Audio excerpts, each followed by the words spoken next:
Namaskaram. Hi, Michael. Hi, Ernesto. Today we're going to talk about verse 2 of Uڵḷadu Nāṛpadu. And before we start analyzing, talking, discussing about this verse, I'm going to read it. It says, each religion initially accepts three fundamentals. Contending only one fundamental stands as three fundamentals. Three fundamentals are always actually three fundamentals, is only so long as ego exists. I perishing, standing in the state of oneself, is best. The three fundamentals that Bhagavan talks about here, mummudalē, that refers to God, world, and soul. Or rather, soul, world, and God. Because first the soul rises, that is ego. Then we see the world, then we infer the existence of God, and we pray to God for whatever. The next word is e-m-matamum. E-m-matamum means whatever matam. Matam is a Sanskrit word. Though it is translated here as religion, it actually has a broader meaning than religion. That is, mata. Mata comes from the same root as mati. In fact, it comes from there are so many words that come from the verbal root man, which means to think. Mati is generally means, it can mean mind in general, but it is often used in the more specific sense of the intellect. Bhagavan has said, but mata comes from mati. That is, mata means any system of belief, particularly theistic system of belief. I mean, in this case, a theistic system of belief, or a system of belief, but not only is a theoretical philosophy, but also includes practices leading towards some goal.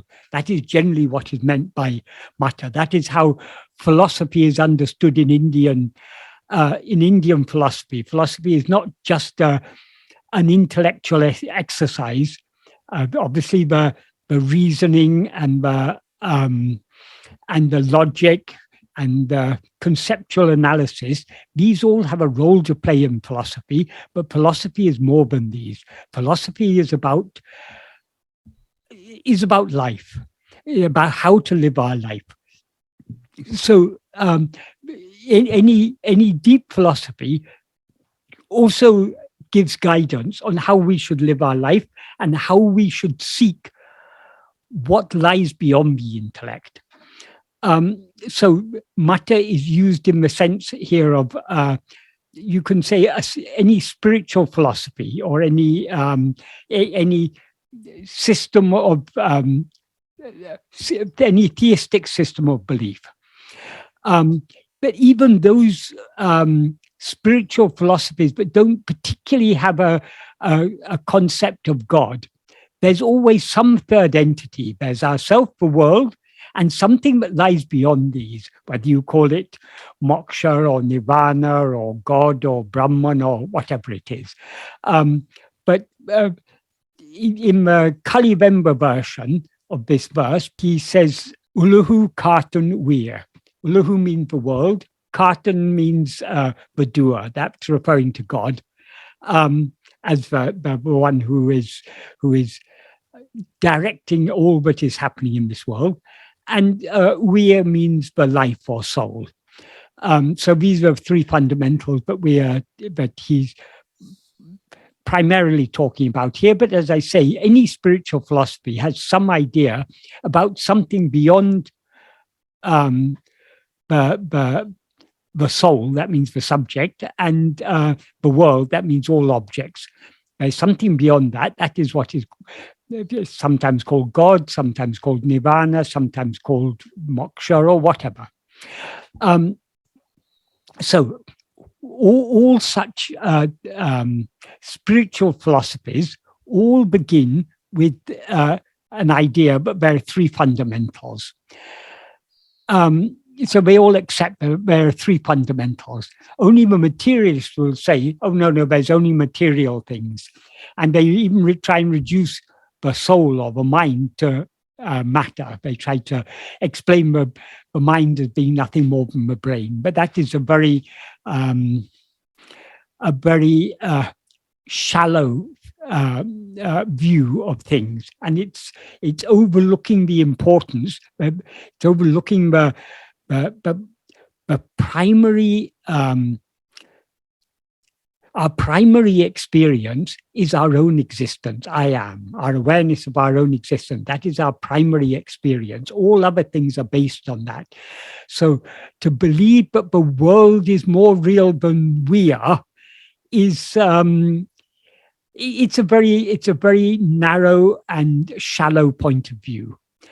So any deeper philosophy will accept that there's something beyond subject and object. The subject is the soul, object is the world, something beyond these. What is that thing? Whether you call it God or Nirvana or whatever you choose to call it, Brahman or whatever, it doesn't matter. But there is some third thing beyond these. That is what any spiritual or religious philosophy will first accept.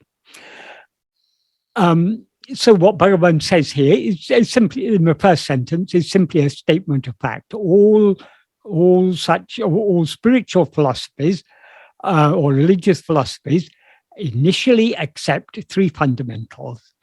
Then in the next sentence, he talks about the arguments that these three give rise to. There are some people who contend that there's only one fundamental, and it is the one fundamental that appears as these three fundamentals. But others, dualists and pluralists, claim that these three fundamentals are always actually three fundamentals. That is, the soul is different, the world is different, God is different, and they are always different. That's the dualist or pluralist point of view. So the problem with any philosophy, if you have any set of beliefs and you express your beliefs, there will always be people who will disagree with you. That is, we all have different views, different ways of seeing the world, of interpreting our experience. So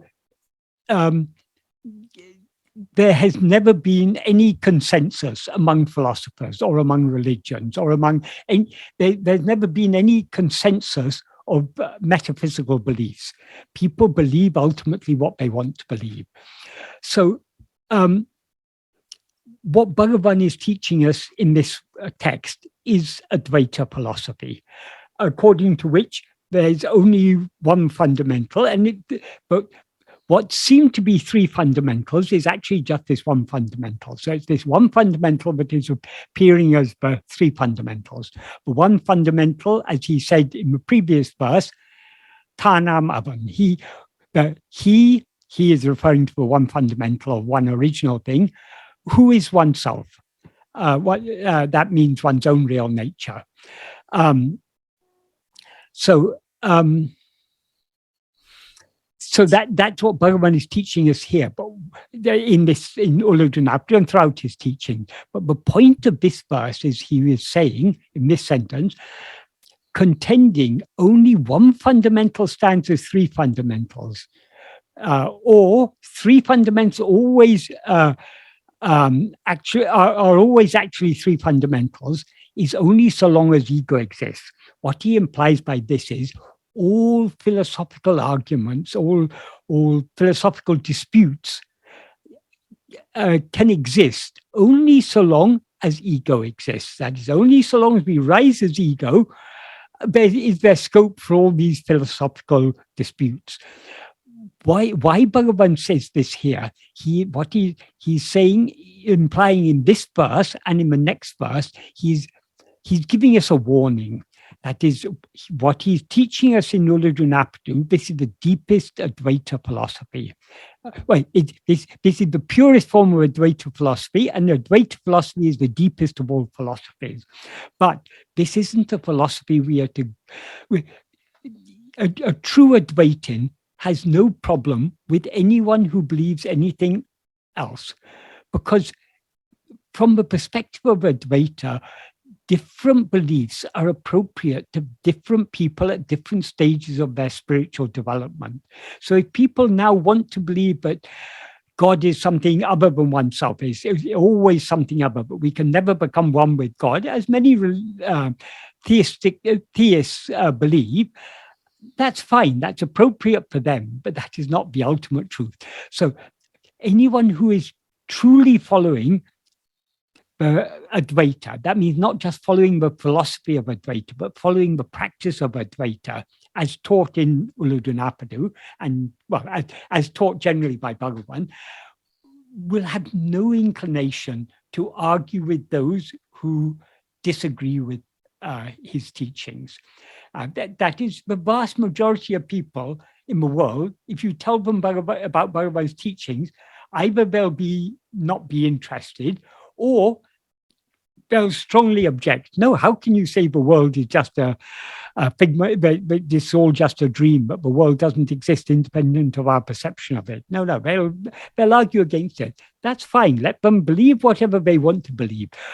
It is why Bhagavan has taught us what he's taught us in this and the next verse is for our own salvation. That is, we should apply these things in practice by turning within, not jumping out and arguing with others who wish to disagree with us. If they wish to disagree with us, no problem at all. Let them disagree with us. We have no problem with that at all, because if we understand Bhagavan's teachings correctly, all this is just a dream. So if people in our dream tell us this state which you're calling a dream is real, this is definitely, see, the world exists, even when you're sleeping, the world exists, even before you were born, this world exists. If people in our dream choose to argue with us, yes, fine, namaskaram, you believe whatever you want to believe. When we wake up, we will find that all those people with whom we could have argued if we wanted to argue, they're all only our own mental fabrication, as indeed is the person we take ourselves to be in dream. So Bhagavan's teachings are not for arguing with others. If people are genuinely interested in Bhagavan's teachings, we can tell them about Bhagavan's teachings. But there's no point in going and telling people about his people who don't want to know about his teaching. There's no point in telling them about his teachings, because it'll only give room to unnecessary disputes, which are of no use to anyone. You cannot convince someone by disputing their beliefs. People want to believe something, okay, let them. Why people believe whatever they want to believe? Because they believe it because they want to believe it. People may have all sorts of reasons and justifications for what they believe, but ultimately everyone believes whatever they want to believe. That is why there are so many different views, even among philosophers. Philosophers are supposed to be very rational, logical. They're supposed to arrive at their beliefs by rational and logical means. But if their beliefs are only formed by reasoning and logic, how come philosophers have such wildly different beliefs? There's so many different philosophical views. All are backed up with by so many arguments, because there's something. What determines what we believe is something more than just reasoning and logic. What determines what we believe is what we want to believe, and then we use reasoning and logic to justify to ourselves and to others whatever we want to believe. So engaging in philosophical disputes it's fine for professional philosophers, for academics and such people, but it is not for spiritual aspirants. For spiritual aspirant, philosophy is for living, not for arguing. So that's the main point. So all philosophical contentions, all philosophical disputes are possible only so long as we rise as ego. In sleep, when we don't rise as ego, where is there any philosophical, are there any philosophical disputes? There's no room for philosophical disputes in the absence of ego, because in the absence of ego, what exists is only one, namely I am, that fundamental awareness I am. That is all that exists in the absence of ego, as we can see from our experience in sleep. So this is why he in the last sentence of this verse, he says, I perishing. I here is referring to ego. Ego perishing, standing in the state of oneself is best.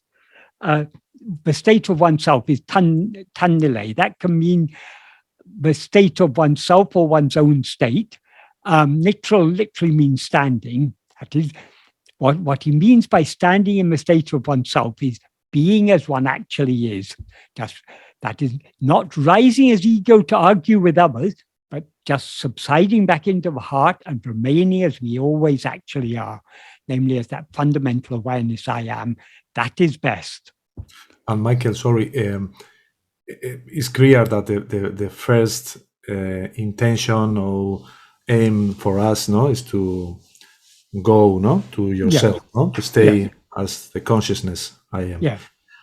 But in the case that you are going to speak or to argue or to have a conversation, the important is the purpose, that is behind that, Yes. If you're going to controversial and dispute and is not for the aspirants, the real aspirants, but if you have a very real purpose to understand the teachings, is not bad. Is good. Yes, but this is why Bhagavan never, of his own accord, gave teachings to anyone. If someone comes to Bhagavan and just sits in his presence, Bhagavan isn't going to just start giving them a lecture. Bhagavan, if they keep quiet, he will keep quiet. Only if they ask Bhagavan and start asking some questions, then Bhagavan will answer, but not even always. Sometimes he will answer, sometimes he'll just keep quiet. If it is useful, he will give answers.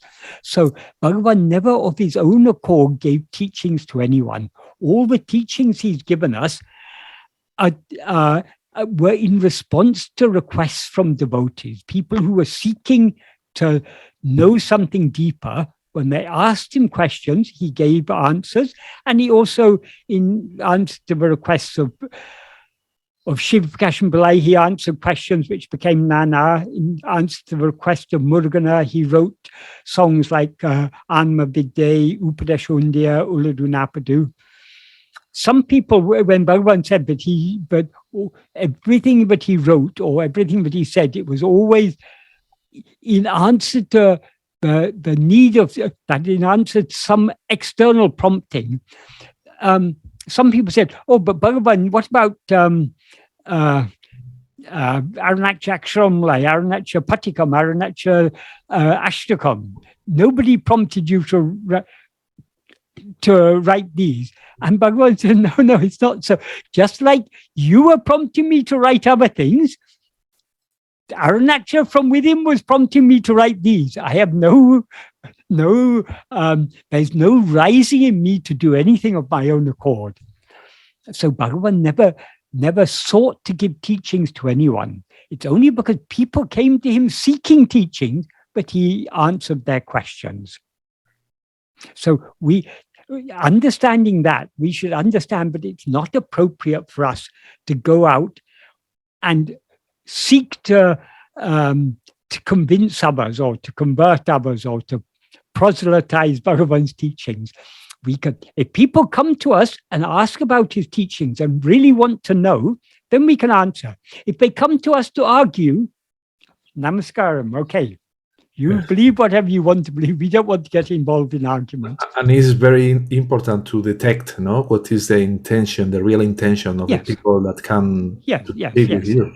Yeah. Sometimes we'll be sometimes it may seem to us at first, but someone is very genuine. And then after some time, it becomes apparent that they are just there to argue, to assert their own views.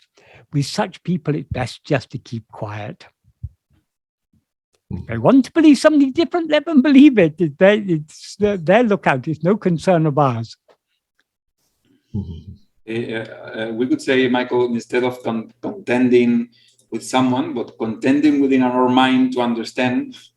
Yes. With ourselves, to understand the three fundamentals. Only one fundamental stands as. That is, Bhagavan gave us many philosophical arguments in the sense of reasons for believing, why we should believe this, why we should accept this, why is it necessary for us to investigate ourselves. What is investigation? How investigation is not self-investigation is not investigating the body or the mind or the intellect or the will. It's only investigating the fundamental awareness I am. So to help us to understand this, Bhagavan gave philosophical arguments. Arguments in this context means reasons. Bhagavan's teachings are very rational and are based upon a deep and clear analysis of our own experience, or that is, it's based on his own direct experience, obviously. But when he presents it to us, he's not just telling us something and say you should believe this. He's explaining to us why it is reasonable to believe this. Sometimes in our mind, when one prior belief confronts the new belief, like the Bhagavan's beliefs, there's like a real argument in our mind, no? Like yes. That is appropriate. But any argument, any reasoning, any reflection that goes on in our mind should be why we should be a wise reasoning. We should be trying to find out reasons for accepting Bhagavan's teachings rather than for rejecting them. If we want, we can find out reasons for rejecting them, but most of those reasons are superficial. If we think deeply, try to understand, why has Bhagavan taught us this? Why is this more reasonable than believing anything else? If we think like that, then it becomes clear that though it's possible to argue against this, the arguments against this are very weak compared to the arguments in favor of what Bhagavan has taught us. Bhagavan has given us very strong and robust arguments for believing what. For example, how can I be this body? If this body were actually myself, I couldn't be aware of myself without being aware of this body. Because if body and self are one and the same thing, then being aware of the body is being aware of oneself. Not being aware of the body is being not aware of oneself. But we all know from our own experience that we're aware of ourselves most obviously in dream. Yes, in dream I'm aware I am, but I'm not at all aware of this body. This body is supposedly sleeping in bed, so we are led to believe, but we are experiencing ourselves as if we were some other body. So since we are aware of ourselves in dream without being aware of this body, we cannot be this body. And since we're now aware of ourselves without being aware of that dream body cannot be ourselves. So we cannot be any body. And if we go a bit deeper, okay, though the body in dream and in waking is different bodies, at least the mind seems to be the same mind. So does that mean we have a mind? No, because we are aware of ourselves in sleep, in the absence of mind, if we think about it deeply. So there are for anyone who is willing to think deeply about these things, the arguments Bhagavan has given us are extremely powerful arguments that cannot really be refuted or repudiated. You can try and argue against them, but it's very hard. Well, it's not possible to find any really strong argument against what Bhagavan has taught us.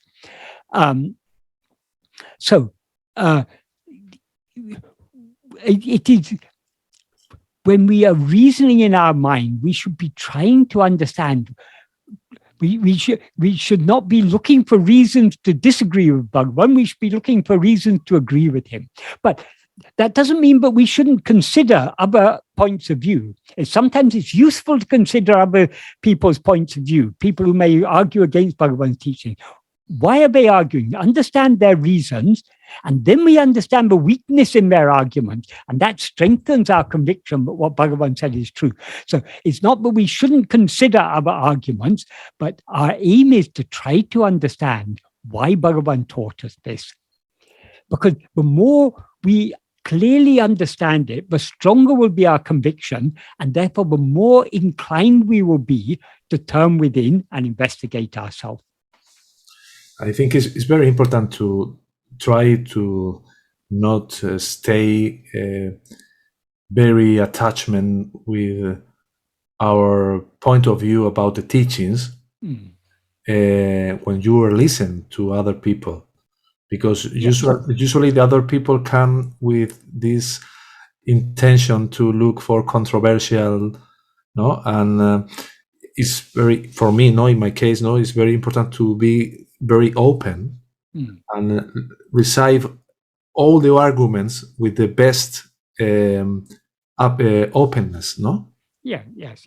And try to look with the Bhagavan teachings, how is that, no? Yes. And if it's more clear that what I understand, or if it is not more clear, no? But the openness to listen other people, I think, is very, very, very important. It is very important, because that is, when we hear other points of view, that enables us to think more deeply about these things, because other points of view may be challenging our beliefs. It's always good for us to have our beliefs challenged, because we can then think about it, and sometimes there may be some weakness in our belief, some weaknesses in our reasons for believing what we believe. So when we think about it, we can if what we were believing till now, if it was wrong, we can reject it. If it is right, then we can find stronger reasons for it. So it is good.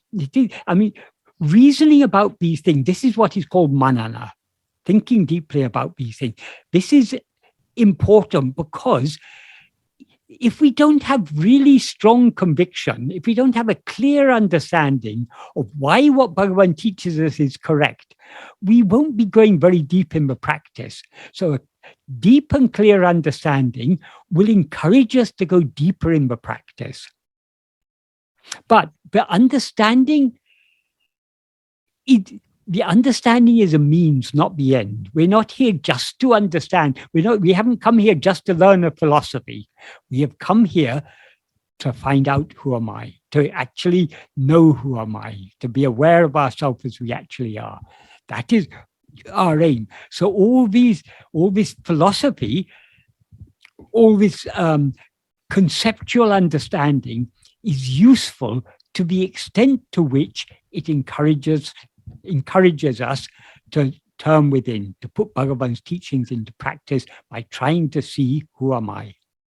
Sometimes, Michael, when I was reading in the past, no, about the biographies of Zen masters, no? Yes. Usually, I believe that they take the scriptures and put in the box very soon. No? Don't go to profound understanding and manana about the teachings. No, in this case, Buddha teachings. No, but sometimes this expression that we usually do speak about don't let the map of the traveler. You don't take the destiny, no, or the teachings must go with you to the final moment, no. Yes. At what point we don't let go the teachings, the study, the manana, a little after that, the real moment. I don't know if I think I understand what you mean.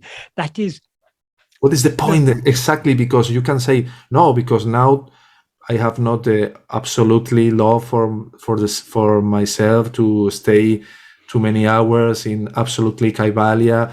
Okay, but at what point, at what extent you are taking the scriptures to continue the manana?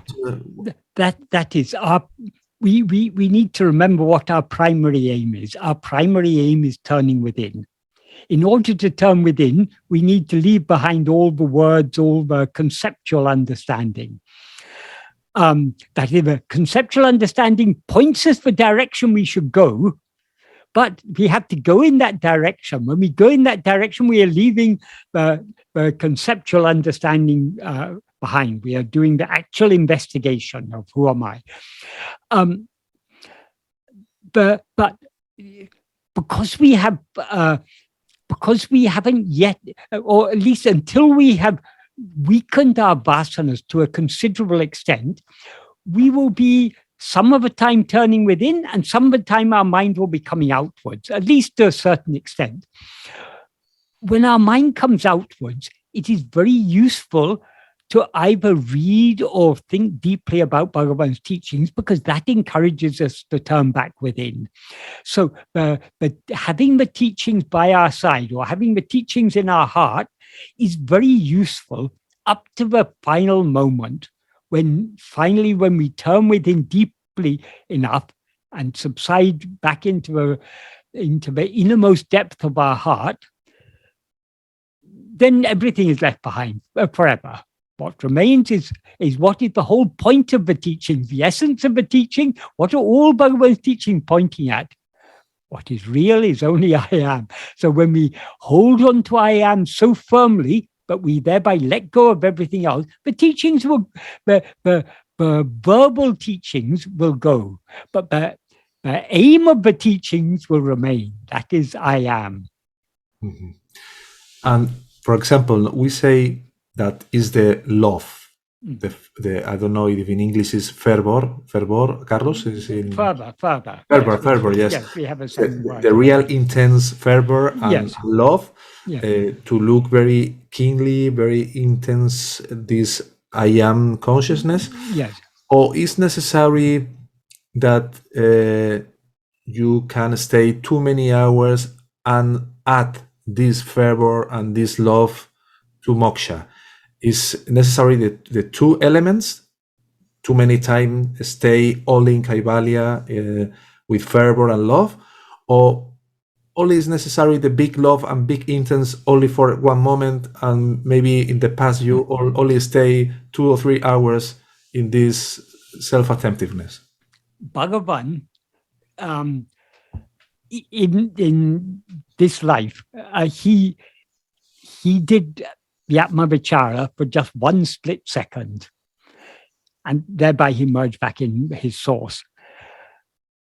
Why was he able to know himself in one split second of Atma-vichara, whereas we've been struggling for so many years and have not yet known ourselves? Because he had been through this struggle before in previous lives.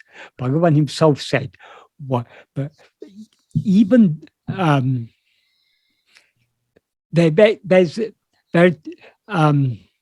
an analogy, or two analogies that are used sometimes in Vedanta.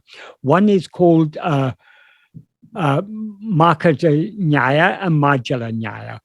One is the example of the baby monkey. The baby monkey will hold tight to the mother. The other is the example of the kitten.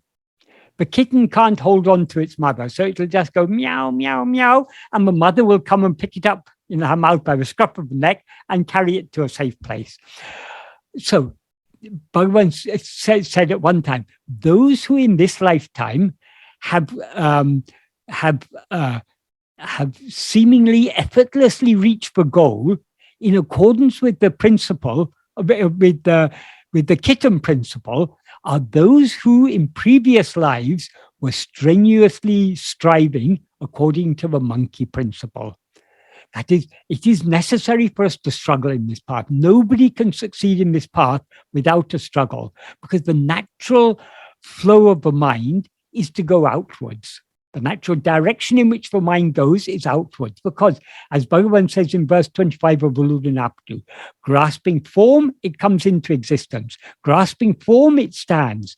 Grasping and feeding on forms, it flourishes abundantly. Leaving form, it grasps form. So the very nature of the mind, of ego or mind, is to be always grasping things other than itself. In other words, it's always going outwards. That's the natural direction of the mind. So in order to turn the mind back within, it requires a lot of work. We have to persevere in this practice and thereby gradually weaken our Vishaya vasanas and strengthen our Satvasana. So this requires patient and persistent practice for as many years or lifetimes as it takes. We can't say, because we don't know how near or far we are from the goal.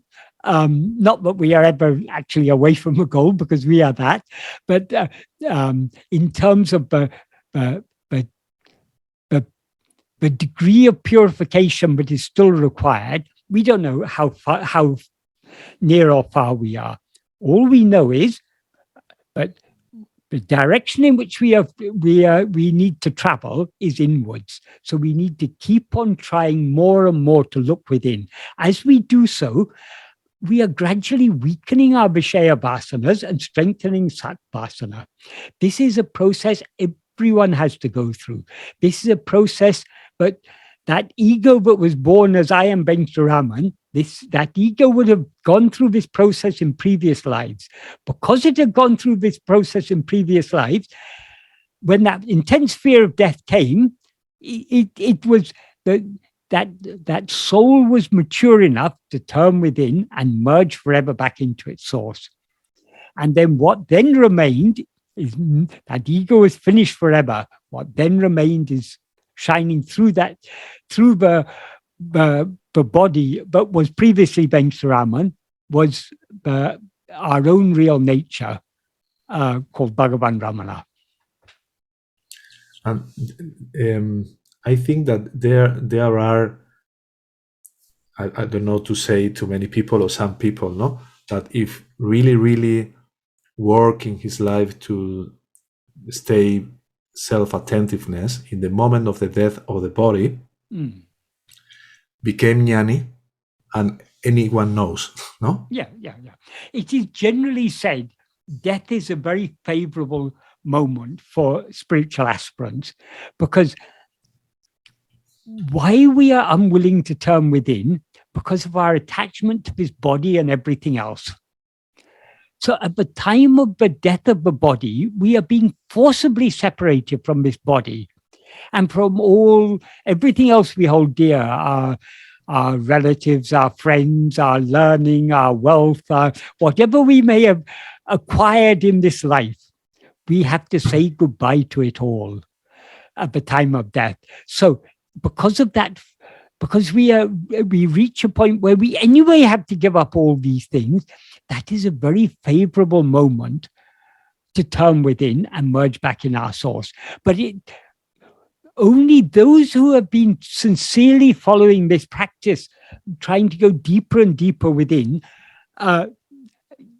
throughout their life, who've been really trying to do this, will have that inclination to turn within at the last minute. Otherwise, if we haven't weakened our Vishaya vasana sufficiently, when death is approaching, our mind will just be going outwards. Yes, but this gives us a very different and very positive perspective of death. Yes. And if you change this focus, no? Yeah. And say, I'm going to, I don't know if in this life I will let go this ego before death, but I try to prepare for this moment. And when this moment comes, if it's not an accident or very repentant, no? Because if our prarabdha is that, you don't have moment to try to focus in that. Yeah. Exactly. That is, usually death is cheating us. Death comes, but it's only a false death, because it's just death of the body. So we have been cheated by death so many times. It has come to us, but it has just led to another birth. So such death we don't want. We want the eternal death, the final death, the death of ego.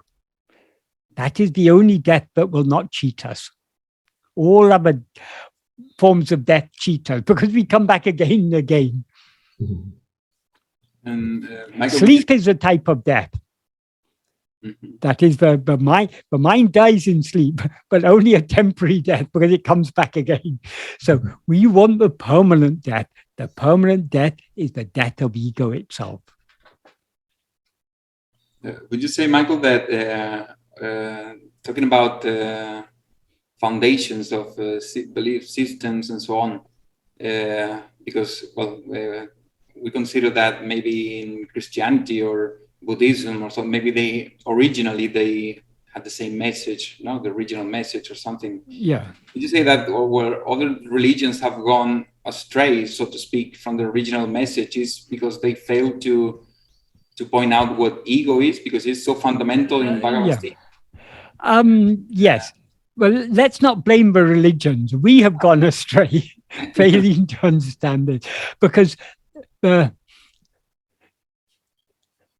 yes, religions do in a way, they show us a way, but often the way is not,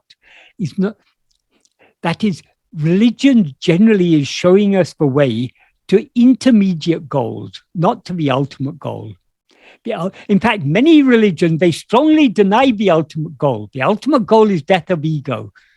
And they say, no, the soul is eternal. The soul was created by God and it will remain forever. And I don't want to die. I want to be there ever to be singing Krishna's praises or whatever. So the religions teach so many intermediate goals, because that is what appeals to the minds of many of different people. Some people, this idea of annihilation of ego, it's a totally unappealing idea. No, I want to be in Vaikuntha singing, or I want to be in Gokula singing the praises of Krishna or whatever. I mean, whatever be the name or form of God they're attracted to, they think being with their God, that is the ultimate goal. What higher goal is there than to be with God? So they don't want to lose themselves in God. They even say, I don't want to become sugar. I want to enjoy sugar. Mm-hmm. Bhagavan had a nice argument in answer to that. He said, is Satchidananda jada like sugar? Sugar cannot enjoy its own sweetness, but Brahman, Satchidananda, is not only Ananda, it is also Chit. So it is always enjoying its own Ananda. So, but these different beliefs are there because they're suited to different people. So, but what the goal that we are taught by Advaita, and most clearly by Bhagavan, is the annihilation of ego, the death of ego. When ego dies, everything comes to an end. And what remains is the one thing that has never started and therefore can never end, namely our own real nature, Brahman, or whatever you want to call it. But in other Advaita teachings, for example, when they say that, they believe in Srishti Drishtivada, no? That this world was created by whatever something, but in the end, we are I am also. So it's like in that sense, it's like let's say, how to put it, is that I mean, after realization or whatever they call it, it's you remain being the body, being I am, but the creation is still there, created by Ishvara, and there's still suffering. There's still, if this world is here still, how can it be no suffering? How can it be no destruction or sorrow and some things like that? Yeah.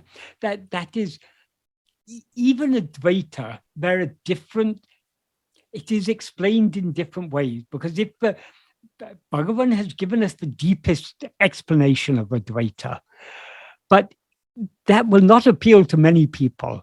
So often Advaita is presented in a more diluted fashion, but gives a seeming, at least a partial reality to the world and to our life in this world. That is not the ultimate truth, but it is the Vivaharika Satya. So, okay. So it is a type of Satya. That's good. We're happy. But that only Advaita will appeal to some people only to that extent. But the real Advaita is the Advaita as taught by Bhagavan.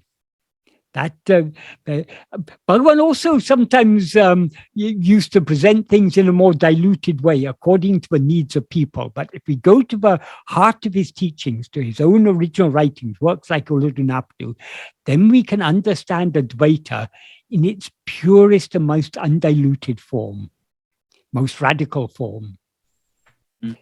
That may appeal to us, it won't appeal to others. So there's a reason why there are so many different religions, so many different philosophies. Even in Advaita, there are different ways of understanding it. It is all to suit the needs of different minds. But if our aim is the annihilation of ego, we must be willing to give up everything. And if that is truly our aim, then we will be willing to accept the pure and radical Advaita as taught by Bhagavan.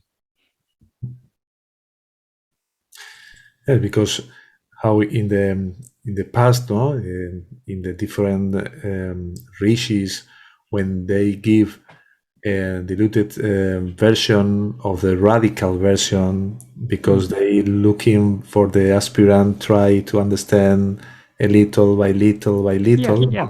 Maybe some stages of comprehension finally appears in the right, in the scriptures. Yeah.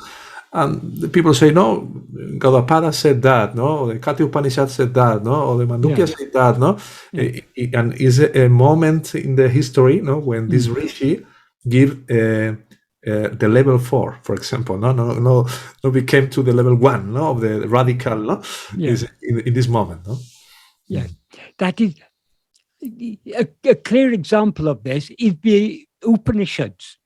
The Upanishads, which are the foundation of Vedanta, there is room to interpret them in so many different ways. This is why there are so many different forms of Vedanta. It is appropriate, but the Upanishads have catered for different needs. Not everyone will be attracted to the deepest Advaita. So it's also possible to interpret the Upanishads to support more dilutive forms of Advaita, or Vishistadvaita, or Dvaita, or Veda Vedanta, so many different ways of interpreting it. There's room in the Upanishads for them to be interpreted like that. That is the way it should be, because not everyone is ready to come to the deepest yet. Another good example is the Bhagavad Gita. The first chapter in which Krishna is giving teachings is chapter 2. There he gives the very deepest Advaita teachings. But then in subsequent chapters, he talks about so many other things, about karma, about yoga, about this and about that. Why does he talk about so many other things after first talking about the highest? Because Arjuna wasn't yet ready to grasp fully the import of what was said in the second chapter. So he has so many other questions, and so other chapters were necessary. So Krishna started with the highest teachings. Like that, Bhagavan always was when people came and asked him questions, he first pointed them at the ultimate truth. That is, who is asking this question? Rather than being concerned about what is the answer to this question, first find out who is the one who is asking the question. Bhagavan is trying to push us deep, turning our attention back within. But why do all questions arise? They all arise to ego. So the only way to put an end to all questions and all doubts is to put an end to a doubter. So turning within is the only solution. So Bhagavan would try and push people in that direction. Those who were receptive, they thought, yes, this is the right thing, what Bhagavan is saying. There's no point in asking all these questions when I don't even know who I am. So for such more mature souls, they will grasp what Bhagavan is saying and turn within. But many were not able to grasp that. And they would say, Bhagavan, don't use your Brahmastra. That Brahmastra is his constantly telling people to find out who it is who's asking all the questions or who has all these problems. So Bhagavan, I've got a question to ask you, but I'll ask it only if you promise not to use your Brahmastra. Bhagavan say, okay, ask. But invariably, Bhagavan will use his Brahmastra again. His very nature is that. Yes, and come to me in an analogy with that, no? Is, for example, if I want to go from Madrid to London, no? Yes. I don't know that the destiny is London. Yes. But I want to go to the truth, no? Yeah. And I ask you, Michael, what is the real and radical and ultimate truth? Yes. And you say, no, it's Paris, no?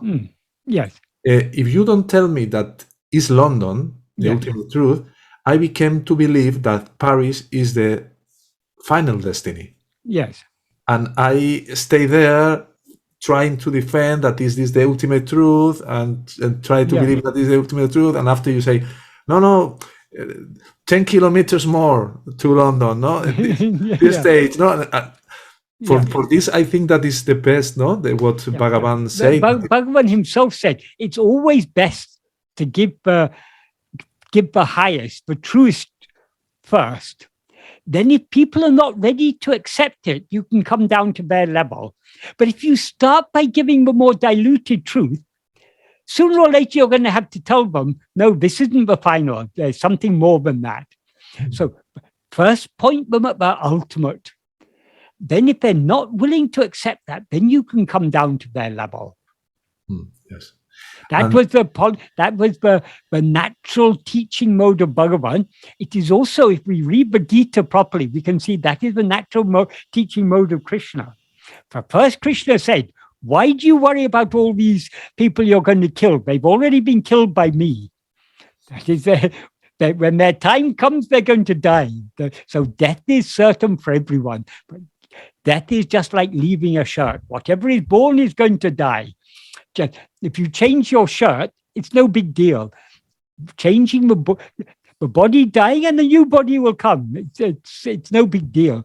But there's something beyond, something that never dies nor but is never born and never dies. That is the reality. Yes.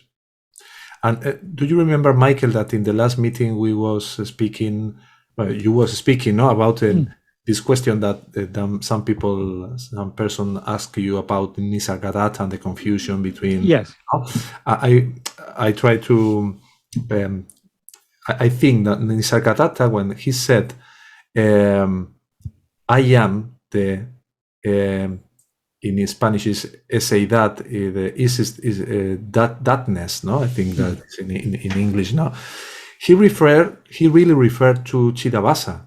He's not referring to the real consciousness I am without maybe, but it shows a superficial understanding, because that is, Bhagavan made a very important distinction between I am and I am this body. Yes. Ego is the same awareness I am, but mixed with adjuncts. What is real is only I am. The adjuncts are unreal. But if you use the term I am to refer to ego, that is an inappropriate use of that. Because what does I am mean? I am means I exist. I am is referring to our existence. Our existence is real.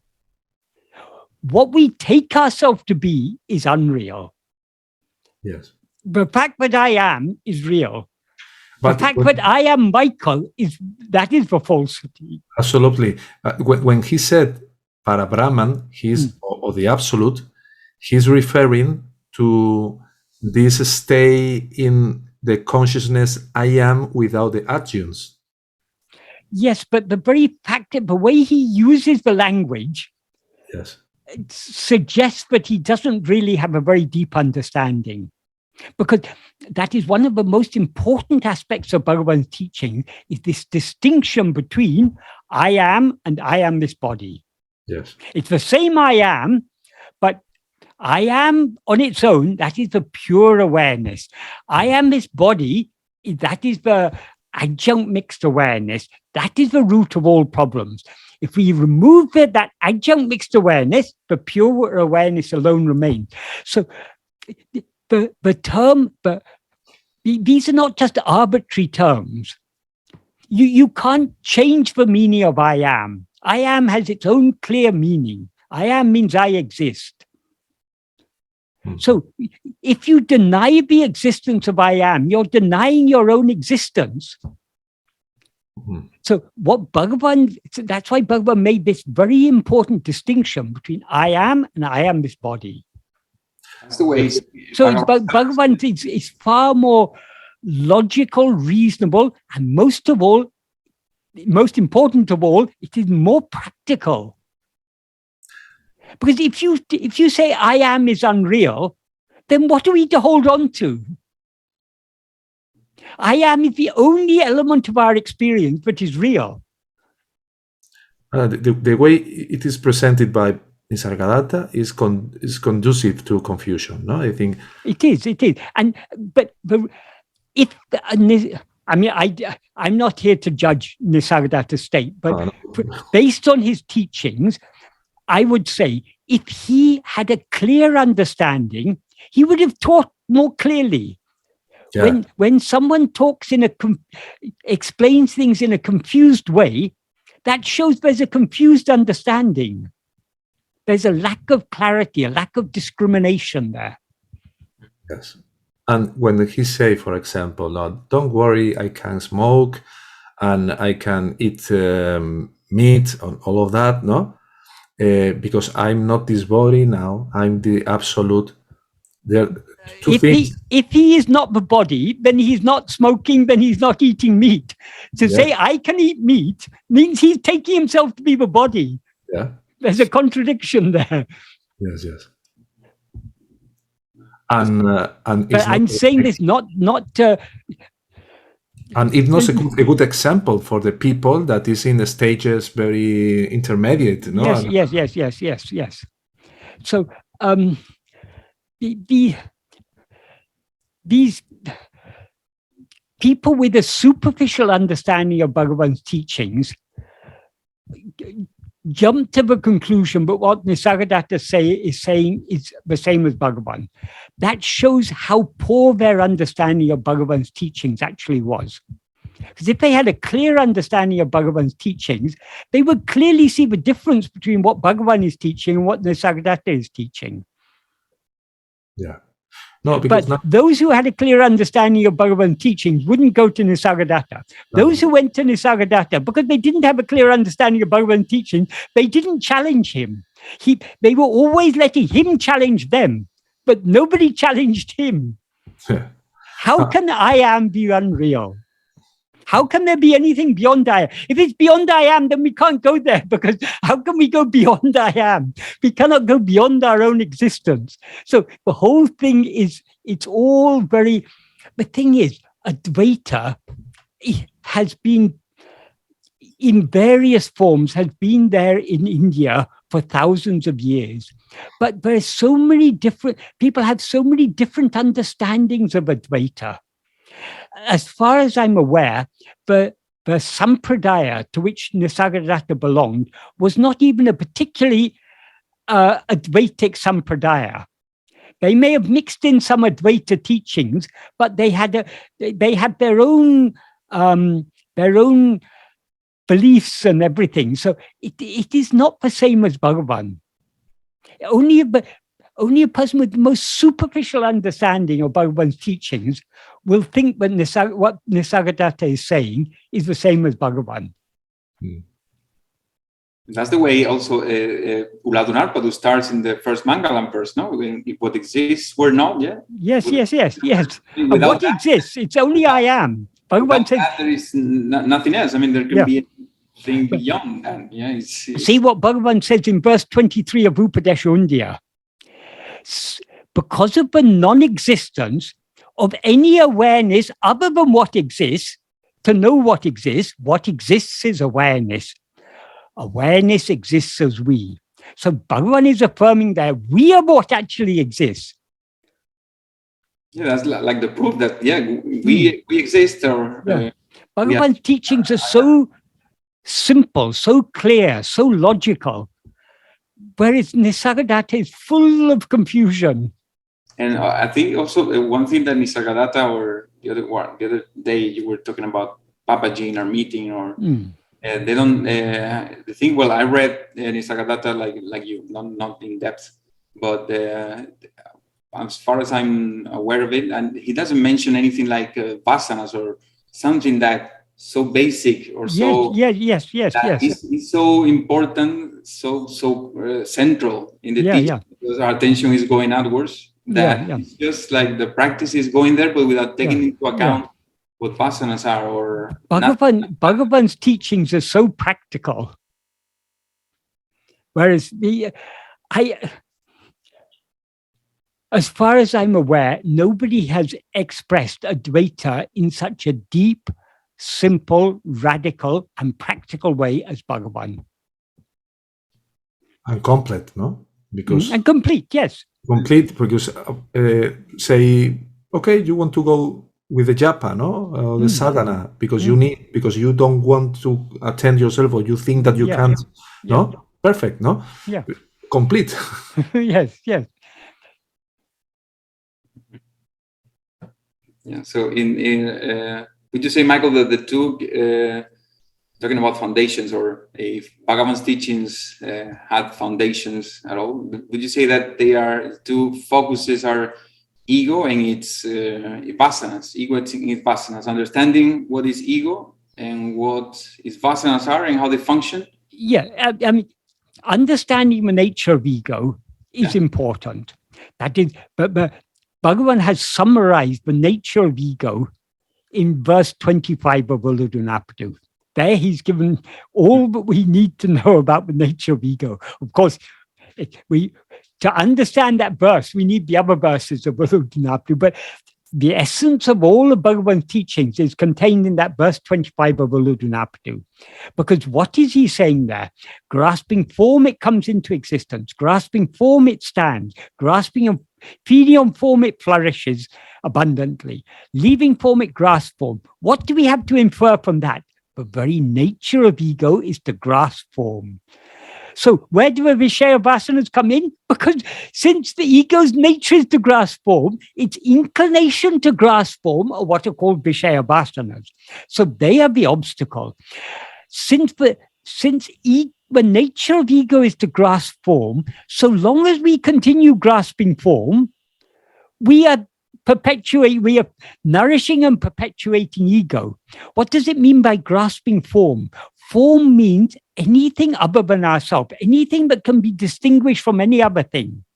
That every thought, every feeling, every belief, every like, every dislike, every desire, these are all forms. And of course, all the objects of the world are forms, and all the events of the world are forms. Anything that is distinguishable from anything else is what is meant there by form.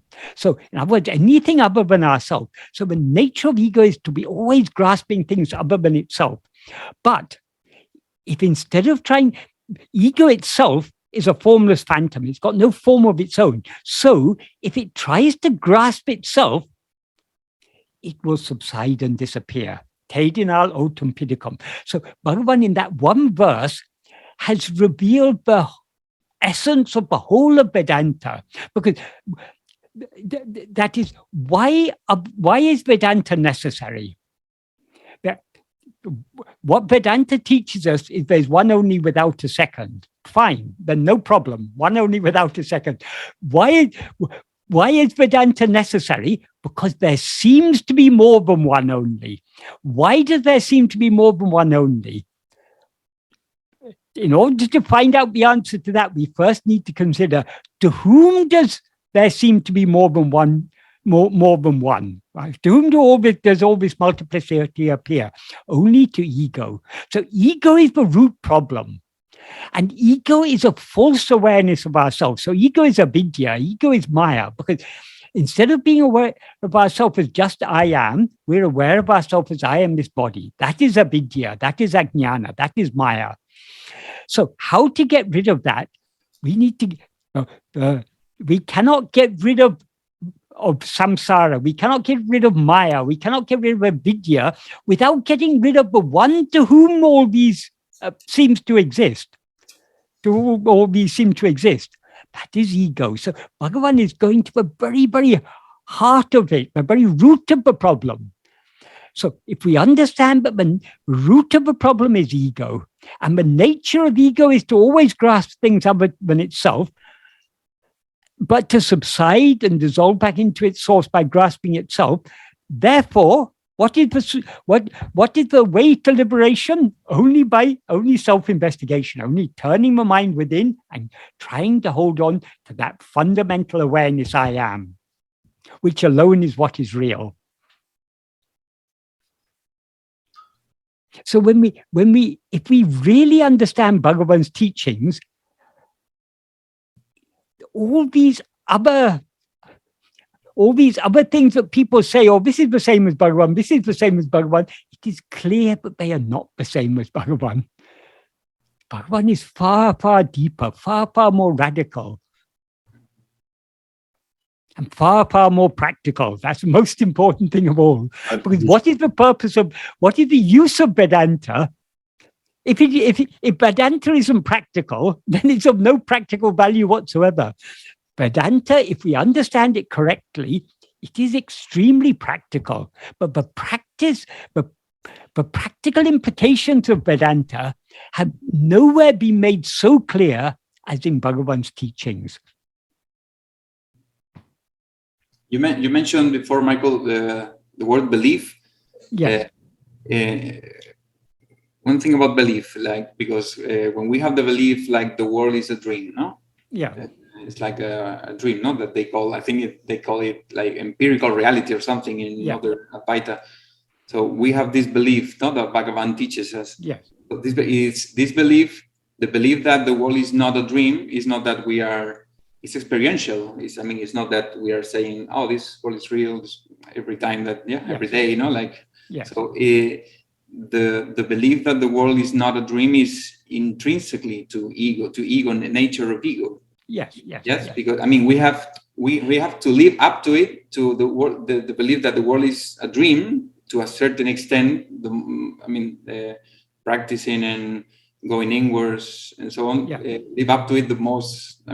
As much as I can, but the belief won't be eradicated totally until ego is. It is the nature of ego to experience the body as I. Yeah. What is real is I. So if the body is I, the body seems to be real. So in the view of ego, the body will always seem to be real. And since the body is seem to be just a small part of this vast universe, the whole universe will seem to be real.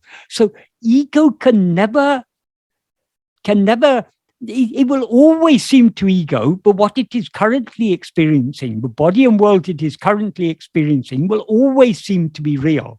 That's why, so long as we're dreaming, whatever we experience in the dream seems to be real. Why? Because we seem to be a dream body. So that dream body seems to be real. Therefore, the whole dream world seems to be real. But as soon as we leave that dream and come to this dream, our identification with that dream body is severed. And so instantly we recognize, oh, it was just a dream. And the same goes for karma. It's very hard to live to have it as a belief that everything is predestined and we should accept it as it is and so on. No, but then it's hard to live up to it at 100%. Yes. So we'll be doing agamya and interfering with the destination. Yeah. If we have really understood the law of karma as taught by Bhagavan, we will not allow our mind to go outwards. The fact that we're allowing our mind to go outwards means we're still not fully convinced that Prarabdha will take care of everything, because what is destined to happen is going to happen. What is not destined to happen is not going to happen. So though we are free to like it or to dislike it, to try to change it or not to try, we have that freedom, but we cannot change it. So why should we take any interest in anything other than ourselves? Because we can't change anything by taking interest in it. Yeah, so these two beliefs help us to reduce the extent to which we consider things. That is all that Bhagavan taught us, is all has one purpose and one purpose alone. To motivate us or to direct us to turn within.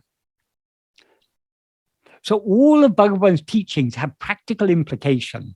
What he taught about the law of karma, what he taught about this world being a dream, they all have practical implications. But we need to apply that practice. That is the most important thing. Mm-hmm. Otherwise, merely understanding all these things, it's very nice to understand Bhagavan's teaching, but it's not sufficient. We haven't truly understood Bhagavan's teachings unless, and the sign that we've truly understood Bhagavan's teaching is when we turn within. When our mind keeps on jumping outwards, that means our understanding is still imperfect. It hasn't really sunk in the truth of what Bhagavan is saying. It may have sunk in to a certain extent, but it's still at this relatively superficial level of the mind.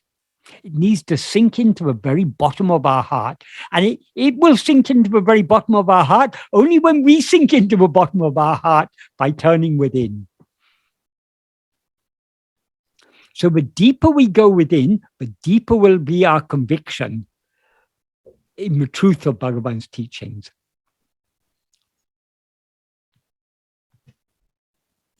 And the deeper our conviction, the deeper we'll go within.